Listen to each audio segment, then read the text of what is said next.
बिस्मिल्लाहिर्रहमानिर्रहीम। Dear students, आज हम करने जा रहे हैं exercise 4.3 chapter 4 of 10th class mathematics. तो पिछली क्लास में हमने चैप्टर एक्सरसाइज 4.2 कंप्लीट कर लिया था। तो आज हम थर्ड टेक्निक और case number 3 of partial fractions पढ़ने जा रहे हैं। तो पहले केस में जब हमने केस 1 पढ़ा था, केस 1 में क्या है कि डिनोमिनेटर में अगर दो डिफरेंट टर्म्स हों तो आप इन्हें डीकंपोज करके a upon one term and b upon second term आप लिख के इन्हें सॉल्व कर लेते थे। प्रोसीजर आपको पता है। और फिर केस नंबर 2 में हमने क्या किया था कि अगर आपके पास एक रिपीटेड टर्म है यानी स्क्वायर की सूरत में है और the next term is different, तो उस सूरत में हम फिर क्या करते थे कि तीन टर्म्स बनते थे, a upon one term, b अपान जो स्क्वायर की सूरत में है वो आप लिखते थे, प्लस c अपान डिफरेंट टर्म। तो दैट वाज केस 2 जो हम एक्सरसाइज 4.2 में कर चुके हैं। तो 4.3 में जो केस हम करने जा रहे हैं दैट इज, तो डिनोमिनेटर में जो दो टर्म्स हैं, एक डिनोमिनेटर में दो टर्म्स हैं, एक लीनियर है and the other is quadratic. This is case 3. Case 3. So it means in case 3 of partial fractions, now we are going to study the exercise 4.3. 4.3 में 6 questions given है। यहाँ मैंने right side पे 5 questions लिखे हुए हैं।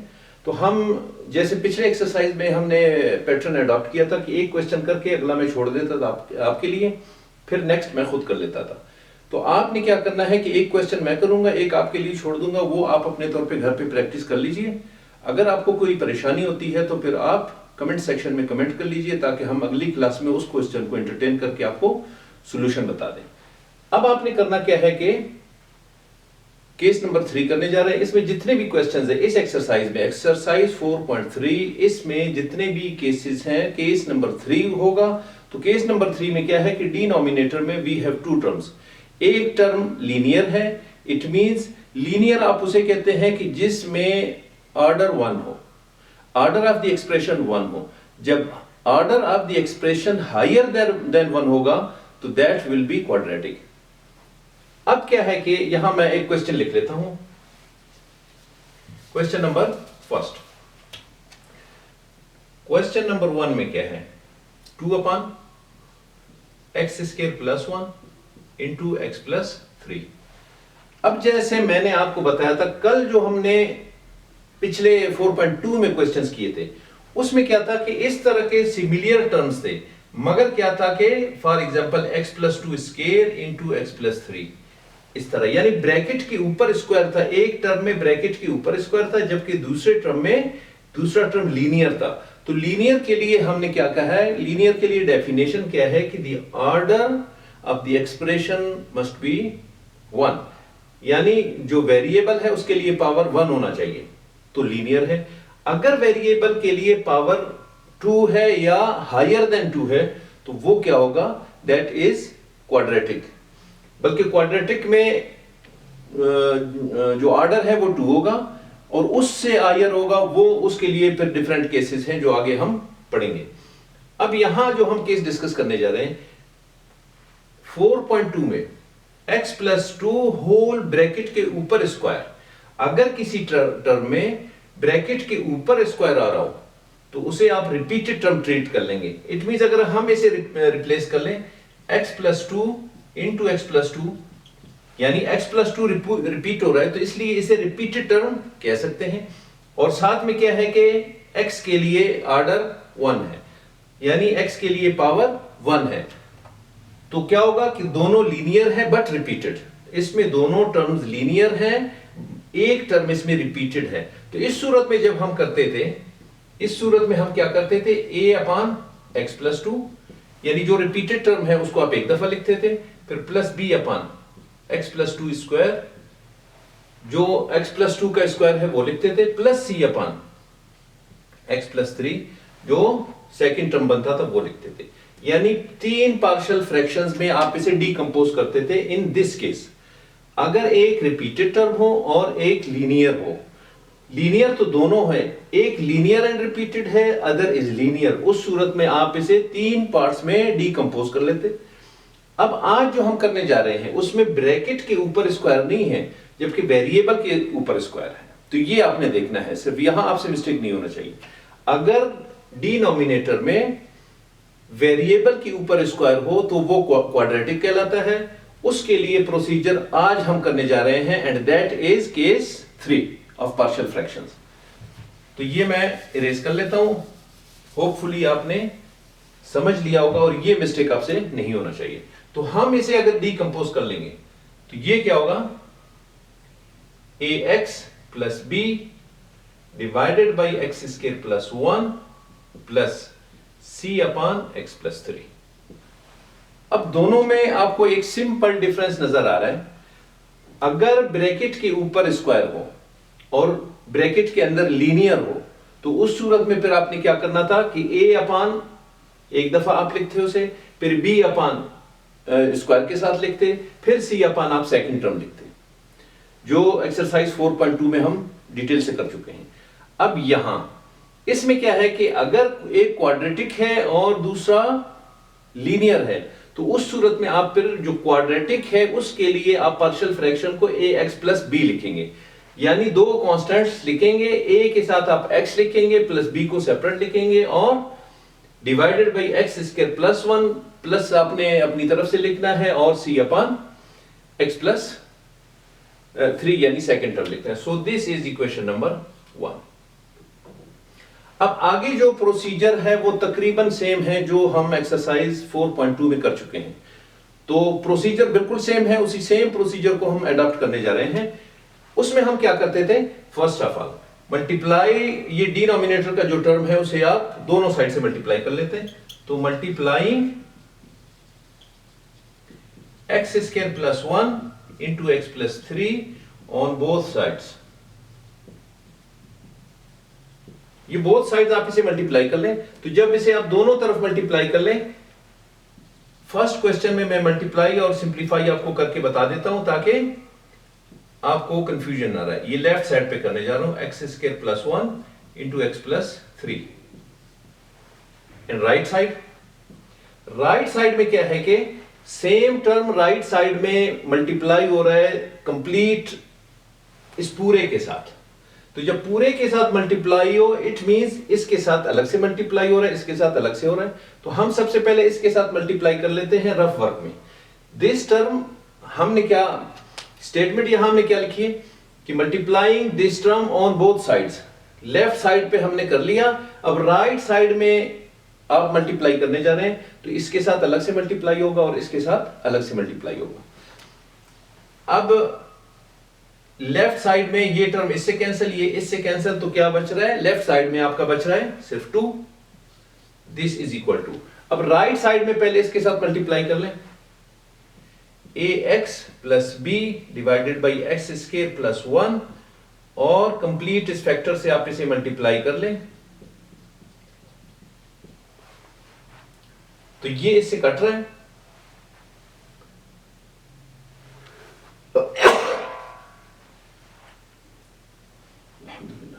Sorry, ax plus b।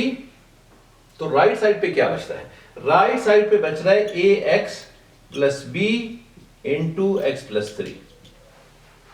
तो ये मैं रेस कर लेता हूं, ये आपका रफ करता हूं। यहां आप लिख लें ax plus b into x plus 3।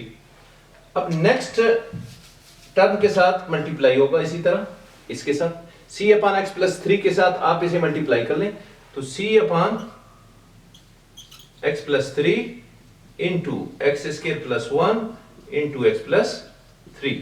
तो ये इससे कट गया, क्या बच रहा है, c into x square plus 1, c into x square plus 1।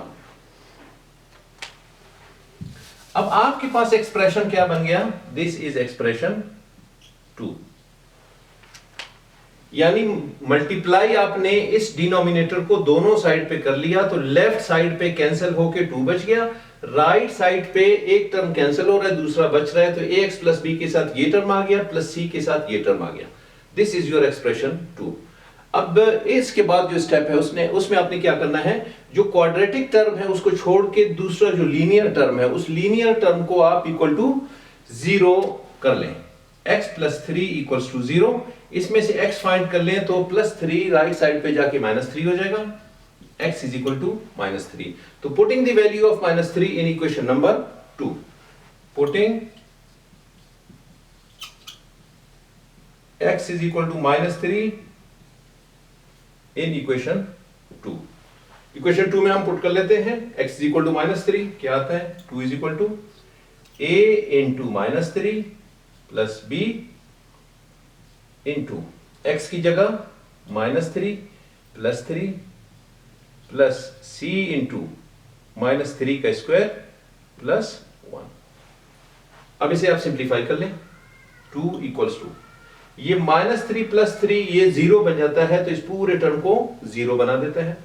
सिर्फ आपके पास कौन सा टर्म बच रहा है, c के साथ ये -3 का स्क्वायर, -3 का स्क्वायर माइनस का स्क्वायर प्लस और 3 का square 9, 9 plus 1 10, it means 10c, 10c। c अगर आप इसमें से फाइंड कर ले 10 दूसरी तरफ जाके डिवाइड हो जाएगा, तो it means c equals to 2/10, ये इससे कैंसिल कर लें 1/5। तो c के लिए हमने वैल्यू फाइंड कर लिया, दैट इज 1/5। ये मैं यहां साइड पे लिख लेता हूं, c इक्वल्स टू 1/5। अब आपने क्या करना है, जो इक्वेशन नंबर 2 है उसे एक्सपेंड करना है।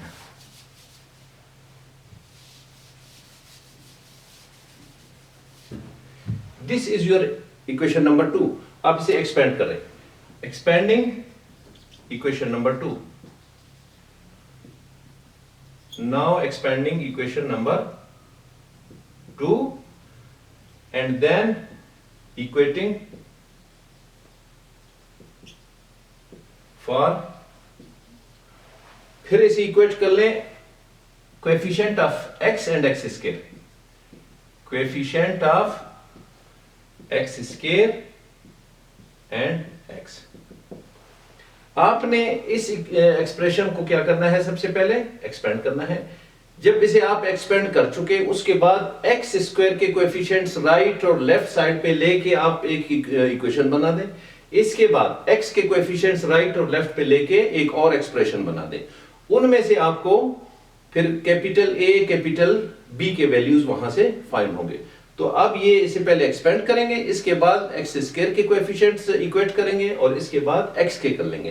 तो अब हम करने जा रहे हैं expansion of this equation, ax इसके साथ मल्टीप्लाई हुआ तो ax स्क्वायर, यानी इस टर्म को आप इससे मल्टीप्लाई कर ले, ब्रैकेट्स खोल दे, तो ब्रैकेट्स खोल के आप एक्सप्रेशन डेवलप कर लें, तो वो आपका एक्सपेंशन फॉर्म है, यानी expanded form of that expression है। तो ax square plus 3ax plus bx plus 3b plus cx square plus c। तो ये एक्सप्रेशन आपका डेवलप हो चुका है, आप इसे नाम दे दे, दिस इज इक्वेशन नंबर 3। अब इक्वेशन नंबर ये 2 मैं यहां से इरेज कर लेता हूं। हम डेवलप कर चुके हैं इक्वेशन नंबर 3। मैंने आपसे कहा था कि आप इक्वेशन नंबर 2 को एक्सपेंड करें, एक्सपेंशन हो चुकी है। अब एक्सपेंशन के बाद क्या है कि एक्स स्क्वायर के आपने कोएफिशिएंट्स को इक्वेट करना है। तो राइट साइड पे आपको एक्स स्क्वायर कौन कौन से टर्म्स हैं, एक ये है और एक ये है, इनके कोएफिशिएंट्स क्या है, यहां a है और यहां c है, तो इट मींस राइट साइड पे क्या है a plus c, this is equal to 0। Left side पे एक्स स्क्वायर मौजूद नहीं है, इट मींस 0, तो it means a plus c this is equal to 0। अब c के लिए आप ऑलरेडी वैल्यू फाइंड कर चुके हैं, दैट इज 1/5, तो c अब 1/5 पुट कर ले इसी में, 0 इक्वल्स टू a प्लस 1/5। अब 1/5 अगर दूसरी तरफ जाए तो क्या हो जाएगा, -1/5, it means a equals to -1/5। तो a के लिए भी वैल्यू फाइंड आप इस एक्सप्रेशन से कर चुके इक्वेशन के बाद, यानी इक्वेट करने के बाद। तो इसको आप यहां पे साइड पे लिख लें, a इज इक्वल टू -1/5। अब आपके पास a और c फाइंड हो चुके हैं, b को फाइंड करना बाकी है। और साथ में मैंने आपसे ये कहा था कि आप x को इक्वेट कर लें इस एक्सप्रेशन में से, एक्स स्क्वायर को आपने कर लिया, ये एक्सप्रेशन बन गया। अब आप x को इक्वेट कर लें, वो क्या बनता है, नाउ इक्वेटिंग x। तो राइट साइड पे x के एक ये है, एक ये है, ये दो टर्म्स हैं जो x के हैं। तो इट मींस यहां कोएफिशिएंट क्या है, 3 है plus b, this is equal to left side पे x टर्म है ही नहीं, तो इट मींस लेफ्ट साइड पे x 0 है। अब इस एक्सप्रेशन में a आपके पास अवेलेबल है, पहले आप फाइंड कर चुके हैं, b आपने फाइंड करना है। तो a की जगह पहले जो वैल्यू आपने फाइंड किया था वो पुट कर लें इसमें, 3 इंटू माइनस 1/5 प्लस b। तो ये -3/5 होगा, 0 इक्वल्स टू -3/5 प्लस b। अब b के अलावा जो कुछ भी है आप दूसरी तरफ शिफ्ट कर लें, तो क्या होगा, b इज इक्वल टू 3/5। अब b के लिए वैल्यू आपने फाइंड कर लिया, दैट इज 3/5। तो आपके पास कितने कांस्टेंट्स थे, a, b और c, वो आप तीनों को फाइंड कर चुके हैं। अब तीनों के वैल्यूज a, b और c के आपने इक्वेशन नंबर 1 में पुट कर देने हैं, तो इस तरह आपके पार्शियल फ्रैक्शंस निकल आएंगे। Now putting the values of, ये मैं सारे इरेज कर लेता हूं, सिर्फ इक्वेशन 1 आप छोड़ के। Now putting the values of A, B and C in equation 1, we get, equation 1 में आपने पुट कर देने हैं, तो आपको आपके पार्शियल फ्रैक्शंस मिलेंगे। This is equal to ax plus b divided by x square plus 1 plus c upon x plus 3। a की जगह आप यहां से पुट कर ले, -1/5 -1/5 इंटू x प्लस b की जगह क्या है, 3/5 divided by x square plus 1, इस तरह प्लस c की जगह आपने क्या पुट करना है, 1/5 डिवाइडेड बाई एक्स प्लस 3। अब इसे आप सिंप्लीफाइड फॉर्म में लिख लें। ये ऊपर जो आपको नजर आ रहा है, दो टर्म्स हैं, ऐड हो रहा है, बीच में प्लस साइन है, तो आप इन दोनों का एलसीएम ले लें। आप इसे इस तरह लिख सकते हैं कि 3 माइनस एक्स डिवाइडेड बाई 5 है, तो आप 5 को यहां लिख लें, एक्स स्क्वायर प्लस 1। ये 3 को मैंने पहले लिख लिया चूंकि ये प्लस है, माइनस एक्स को मैंने बाद में लिख लिया, तो ये 3 minus x divided by 5 into x square plus 1। ये जो 5 एलसीएम आप ले रहे थे, ये फिर नीचे आ जाएगा, प्लस 1 अपॉन ये 5 यहां पे लिख लें, x plus 3। So this is your answer and partial fractions for question number 1। तो अब हम क्वेश्चन नंबर 2 ये आपके लिए छोड़ रहे हैं, इसे आप सेम इसी पैटर्न पे अपने तौर पे सॉल्व कर ले, प्रैक्टिस कर लें। In case of any confusion आप कमेंट कर लीजिए, तो आप अगले लेक्चर में इंशाल्लाह आपको सॉल्यूशंस का मिल जाएगा। तो अब हम करने जा रहे हैं question number 3। Now question number 3,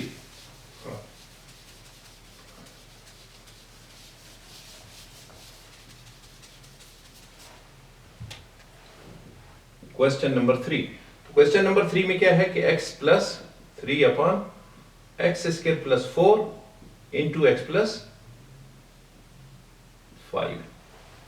अब आप इसमें देख लें, एक क्वाड्रेटिक टर्म है और एक लीनियर है डिनोमिनेटर में। इट मींस आप इसे पिछले सवाल के पैटर्न पे सॉल्व कर सकते हैं, और इसके पार्शियल फ्रैक्शंस किस तरह बनेंगे, ax plus b divided by जो क्वाड्रेटिक टर्म है plus c upon x plus 5। So this is equation number 1। अब इसके बाद अगला स्टेप क्या है कि डिनोमिनेटर में जो कुछ भी है, इस पूरे टर्म को आपने लेफ्ट और राइट दोनों साइड पे मल्टीप्लाई कर देना है। तो multiplying x square plus 4 into x plus 5 on both sides, दोनों साइड पे आपने इसे मल्टीप्लाई कर देना है। तो लेफ्ट साइड में मल्टीप्लाई होके क्या हो जाएगा, ये रफ वर्क इसका आप खुद कर लें, मल्टीप्लाई आप लेफ्ट साइड पे कर लें तो ये पूरा टर्म इसके साथ कैंसिल हो जाएगा, x+3 बच जाएगा। राइट साइड पे अगर आप कर लें, राइट साइड पे दोनों के साथ अलग अलग से ये टर्म मल्टीप्लाई होगा। जब इसके साथ मल्टीप्लाई हो, x इसके साथ कैंसिल होगा, x+5 इसके साथ मल्टीप्लाई होगा, तो ax + b × x+5 plus c/x+5 के साथ आप इस पूरे को मल्टीप्लाई कर लें, x+5 के साथ कैंसिल होगा, तो ये टर्म मल्टीप्लाई होगा c के साथ, c × x² + 4। This is equation number 2। अब आपने क्या करना है, मैंने आपसे कहा था जब आप इक्वेशन दोनों साइड पे मल्टीप्लाई कर चुके और जो कैंसिल हो रहे हैं आपने कैंसिल कर लिया, आपके पास जो इक्वेशन बनता है उसमें आपने वैल्यू किसका पुट करना है, जो लीनियर टर्म है, क्वाड्रेटिक नहीं लीनियर टर्म, उस लीनियर टर्म को पहले आप 0 के इक्वल कर लें, यानी x+5 दिस इक्वल टू 0, तो इसमें से x वैल्यू फाइंड कर लें, x इज इक्वल टू -5। अब x इज इक्वल टू -5 आपने पुट कर लिया, इस इक्वेशन में पुट कर ले, तो दिस विल इक्वल टू -5 + 3, यहां x की जगह आपने -5 लिख लिया, यहां a × -5 + b -5 + 5 + c × -5 का स्क्वायर + 4। अब आप इसे सिंप्लीफाई कर लें, तो सिंप्लीफाई में लेफ्ट साइड पे क्या होगा, -5 + 3 this equal to -2 equal to, ये -5 + 5 कैंसिल हो रहे हैं, 0 बन रहा है, ये 0 इस पूरे टर्म को 0 बना देता है, तो इस पूरे टर्म को आपने 0 लिख देना है, प्लस इसमें क्या है कि -5 का स्क्वायर, माइनस का स्क्वायर प्लस बनता है, 5 का स्क्वायर 25 के साथ आप 4 ऐड कर लें 29, तो 29c। अब c के अलावा जो टर्म है उसको आप लेफ्ट पे ले जाएं तो यहां मल्टीप्लाई हो रहा है, दूसरी तरफ जाके डिवाइड हो जाएगा, तो c इज इक्वल टू -2/29। अब c कांस्टेंट के लिए वैल्यू आप फाइंड कर चुके हैं, इसे आप किसी साइड पे लिख लें, c इक्वल्स टू -2/29। अब आपने क्या करना है, इसके बाद जो नेक्स्ट स्टेप है, इसके बाद नेक्स्ट स्टेप में आपने क्या करना है कि इस इक्वेशन को एक्सपेंड करना है, expanding and equating for the coefficients of x² and x। सबसे पहले आप इसे एक्सपेंड करेंगे, इसके बाद आप जो एक्सप्रेशन आपको मिलता है उस x² के कोएफिशिएंट्स आपने इक्वेट करने हैं और इसके बाद x के कोएफिशिएंट्स आपने एक्सपेंड करने हैं। तो फर्स्ट ऑफ ऑल आप क्या करेंगे कि इसे एक्सपेंड करेंगे, expanding equation 2 and then equating for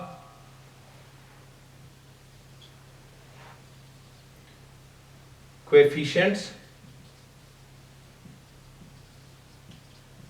of x² and x। तो आपको दो एक्सप्रेशंस बनेंगे, इसे आप एक्सपेंड करेंगे, फिर x² के जो कोएफिशिएंट्स हैं उनके लिए आप इसे इक्वेट कर लेंगे, फिर x के कोएफिशिएंट्स के लिए इक्वेट कर लेंगे। अब सबसे पहले हम इसे एक्सपेंड कर लेते हैं, तो जब ये एक्सपेंड होगा तो क्या है, x+3 लेफ्ट साइड पे, राइट साइड पे ये दोनों मल्टीप्लाई और ब्रैकेट्स खोल दें, इट मींस एक्सपेंशन, ये ब्रैकेट्स आप दोनों तरफ खोल दें।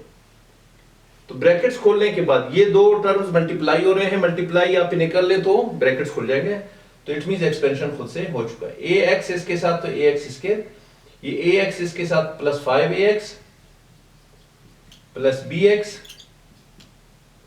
+ 5b + cx² + 4c।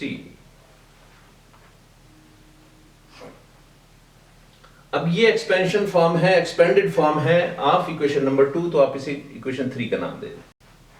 अब आपने इक्वेशन नंबर 3 को इक्वेट करना है x के लिए, x² के लिए आपने कोएफिशिएंट्स इस एक्सप्रेशन में से इक्वेट करके ये एक्सप्रेशन हासिल कर चुके हैं। इसके बाद आपको a के लिए वैल्यू फाइंड हो चुका है। अब आप इस इक्वेशन में से x के कोएफिशिएंट्स के लिए इक्वेट कर लें, तो एक x वाला टर्म ये है और एक ये है, बाकी ये भी नहीं है, ये भी नहीं है। तो अब आपने क्या करना है कि एक्सप्रेशन आपका क्या होगा, यहां ये ऊपर मैं इरेज कर लेता हूं।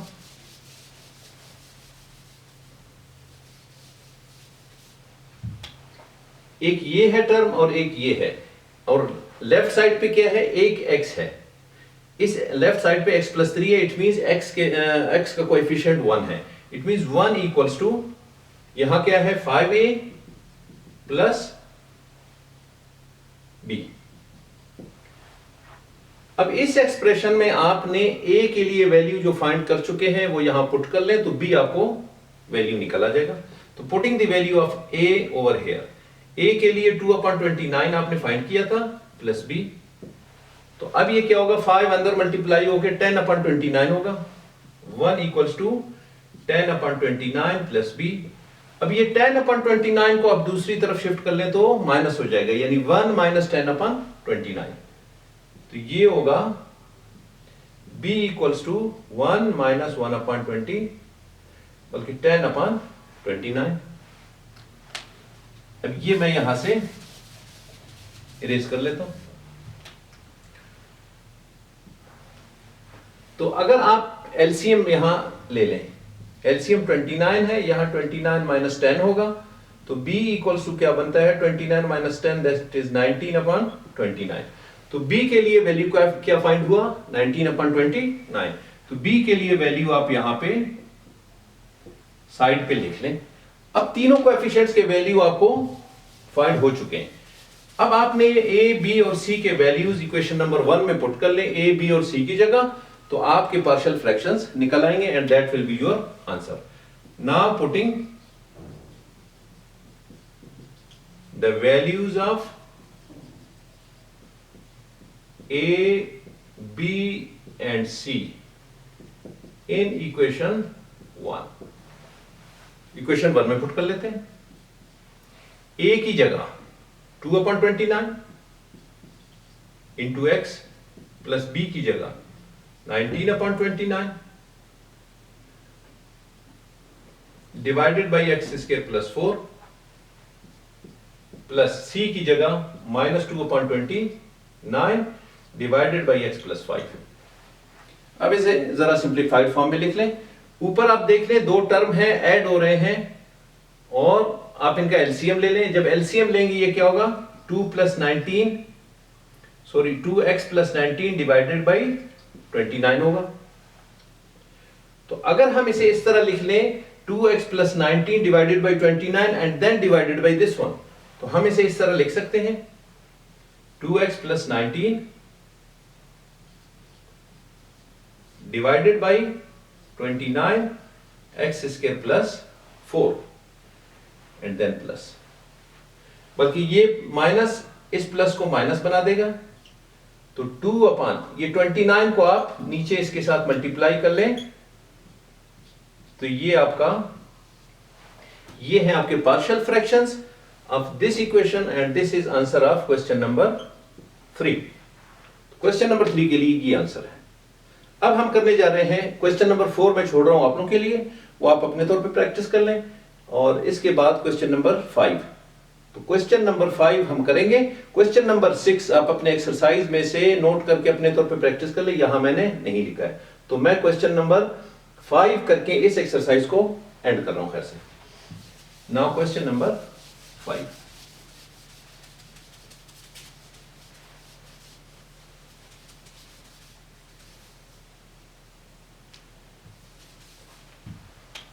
Question number 5, x square plus 3x plus 4 divided by x plus 2 into x square plus 5।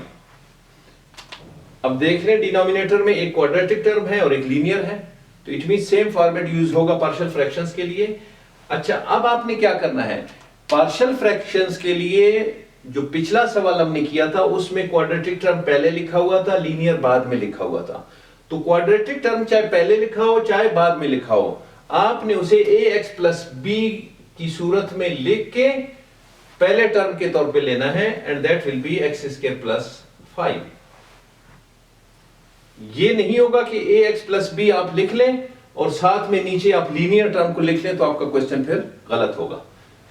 Plus c upon x plus 2।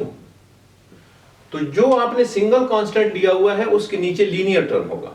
जब आपने इस तरह कंपोजिट फॉर्म में लिया ax प्लस बी, कोएफिशिएंट्स को कंपोजिट लिया, तो नीचे आपको क्वाड्रेटिक टर्म लिखना होगा, चाहे पहले लिखा हो डिनोमिनेटर में चाहे बाद में लिखा हो। And this is your equation number 1। अब अगले स्टेप में आपने क्या करना है कि डिनोमिनेटर में जो टर्म गिवन है उसको आपने लेफ्ट और राइट दोनों पे मल्टीप्लाई कर देना है। सो multiplying x plus 2 into x square plus 5 on both sides। अब दोनों साइड्स पे अगर आप इसे मल्टीप्लाई कर लेते हैं तो लेफ्ट साइड पे इसके साथ कैंसिल हो तो सिर्फ ये टर्म बचेगा लेफ्ट साइड पे, x स्क्वायर plus 3x plus 4, this is equal to right side पे ये दोनों के साथ एक साथ मल्टीप्लाई हो रहा है, तो इसके साथ मल्टीप्लाई होगा तो ax plus B into x plus 2 बचेगा, plus c upon x plus 2 के साथ ये टर्म मल्टीप्लाई हो तो ये इस x प्लस 2 को कैंसिल कर लेगा, x स्क्वायर प्लस 5 बचेगा, c into x square plus 5। अब आपने क्या करना है, this is your equation number 2। अब इक्वेशन 2 के बाद आपने क्या करना है, अगला स्टेप, जो लीनियर टर्म है उस लीनियर टर्म को आपने इक्वल टू 0 कर देना है ताकि x के लिए वैल्यू आप निकाल सकें। x प्लस 2 इक्वल टू 0, तो x is equal to -2।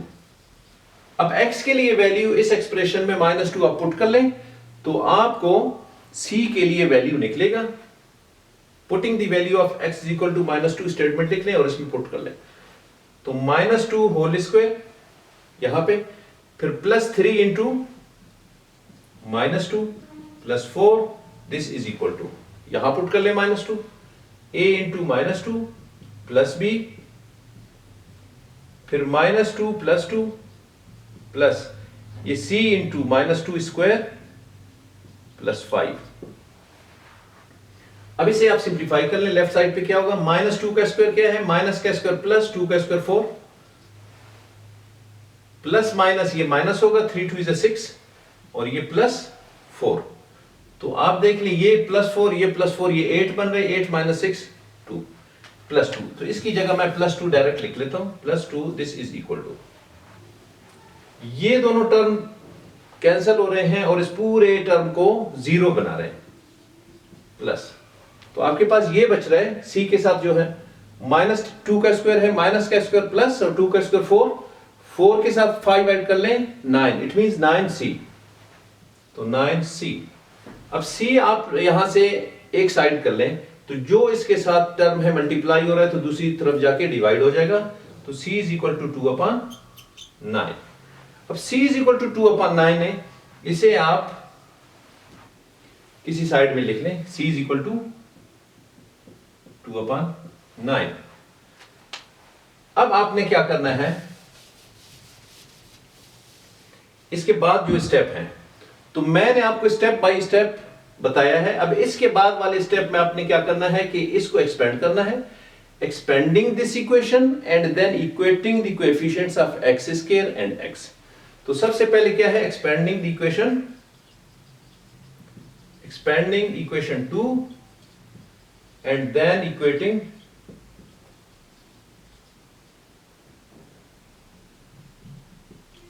Equating for coefficients of x square and x।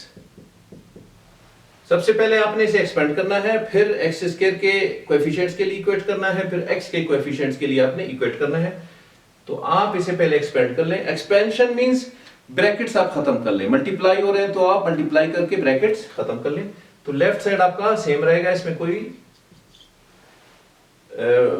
कोई ब्रैकेट नहीं है, कोई मल्टीप्लिकेशन नहीं है। राइट साइड पे ये दो ब्रैकेट्स मल्टीप्लाई हो रहे हैं, इनको कर लें। ax पहले इसके साथ मल्टीप्लाई होगा, फिर इसके साथ, b पे इसके साथ और फिर इसके साथ, तो क्या होगा, ax square plus 2ax plus bx plus 2b plus इस टर्म को मल्टीप्लाई कर लें cx square plus 5c। So this is equation number 3। अब ये इक्वेशन नंबर 3 क्या है? This is expanded form of equation number 2। अब इसके बाद स्टेटमेंट में हमने क्या लिखा है? सबसे पहले एक्सपेंड करना है, इसके बाद एक्स स्क्वायर के कोएफिशिएंट्स के लिए आपने इक्वेट करना है। तो एक्स स्क्वायर के कोएफिशिएंट्स क्या है? एक्स स्क्वायर एक ये है और एक ये है, यहां कोएफिशिएंट ए है और यहां पे प्लस सी है, तो a plus C right side पे है और लेफ्ट साइड पे एक्स स्क्वायर के कोएफिशिएंट्स क्या है? यहां एक्स स्क्वायर का कोएफिशिएंट सिर्फ 1 है, तो a plus C equals to 1। अब c के लिए वैल्यू आप पहले फाइंड कर चुके हैं, दैट इज 2/9। तो यहां c के लिए वैल्यू आप पुट कर लें, a के लिए आपको वैल्यू निकल आएगा। तो putting the value of c in this equation क्या होगा? a is equal to a plus 2/9। अब a के अलावा 2/9 को दूसरी तरफ ले जाएं तो यहां प्लस हो रहा है, वहां दूसरी तरफ जाके माइनस हो जाएगा, तो a इक्वल्स टू 1 माइनस 2/9। अब यहां आप इसके लिए एलसीएम फाइंड कर लें। LCM 9, this is 9 minus 2, this is equal to 7/9। It means a equals to 7/9। अब आपने a इज इक्वल टू 7/9 यहां साइड पे लिखना है, a इज इक्वल टू 7/9। तो बाकी चीजें आप यहां से इरेज कर लें, सिर्फ आपने क्या छोड़ना है? Expanded form of equation number 2 छोड़ देना है। ये एक्सप्रेशन आपने ये छोड़ देना है। अब आप इस इक्वेशन में देख ले, एक्स स्क्वायर के लिए आप इक्वेट कर चुके, अब एक्स के कोएफिशिएंट्स के लिए आप इक्वेट कर लें राइट और लेफ्ट पे। लेफ्ट पे एक्स ये बन रहा है, राइट पे एक्स एक ये है और एक ये है। तो राइट साइड पे 2a प्लस b है, 2a प्लस b, और लेफ्ट साइड पे क्या है? x का कोएफिशिएंट दैट इज 3। तो इट मींस ये एक्सप्रेशन हो गया। अब इसमें आप देख लें, a के लिए वैल्यू आप पहले फाइंड कर चुके हैं, इसमें पुट कर लें तो b के लिए आपको निकल आएगा। तो putting the value of a in this equation that is 7/9 plus b। अब ये 2 इसके साथ मल्टीप्लाई हो रहा है, दैट इज 2 into 7 14/9 होगा। तो it means 3 equals to 14/9 plus b। अब ये इक्वेशन मैं इरेज कर लेता हूं, इसकी जरूरत नहीं है। अब आप b के अलावा सारी चीजें दूसरी तरफ शिफ्ट कर लें, तो b इक्वल्स टू 3 माइनस 14/9। अब इसके लिए एलसीएम आप फाइंड कर लें, 27 माइनस 14, तो 27 माइनस 14 क्या होगा? 13/9। It means b equals to 13/9। आप यहां पे पुट कर लें, b इज इक्वल टू 13/9। अब आपके कांस्टेंट्स a, b और c फाइंड हो चुके हैं, तो a और b और c के वैल्यूज आप इक्वेशन 1 में पुट कर लें, आपके पार्शियल फ्रैक्शंस निकल आएंगे। Now putting the values of a, b, c। Now putting the values of a, b and c in equation 1। तो इक्वेशन नंबर 1 में हम पुट कर लेते हैं a, b और c के वैल्यूज। यहां a की जगह 7/9 इंटू x प्लस b की जगह 13/9 divided by x square plus 5 plus, तो c/x प्लस 2, c की जगह आप 2/9 डिवाइडेड बाई एक्स प्लस 2। अब आपने क्या करना है कि ऊपर आप देख लें, दो टर्म्स हैं, बीच में प्लस साइन है, तो दोनों ऐड हो रहे हैं। आप एलसीएम लेंगे, इन दोनों का एलसीएम क्या होगा? 9। तो हम इसे किस तरह लिख सकते हैं? 7x प्लस 13 डिवाइडेड बाई 9, इस तरह लिख सकते हैं ऊपर वाले को। और नीचे क्या है? X square plus 5। अब इसे आप ऊपर रखें और इस 9 को नीचे इसके साथ मल्टीप्लाई कर लें, तो ये क्या होगा? 7x plus 13 divided by 9 into x square plus 5 plus, तो 2/9 है, ये 9 को अगर आप नीचे इससे मल्टीप्लाई कर लें तो ऊपर 2 रहेगा, 2/9 into x plus 2। So this is answer and partial fractions of question number 5। अब एक क्वेश्चन बाकी बच रहा है इस एक्सरसाइज में, वो भी सिमिलियर है, इसी तरह के टर्म्स है, एक क्वाड्रेटिक है और एक लीनियर है, तो वो आप अपने तौर पे प्रैक्टिस कर लें। तो थैंक यू वेरी मच।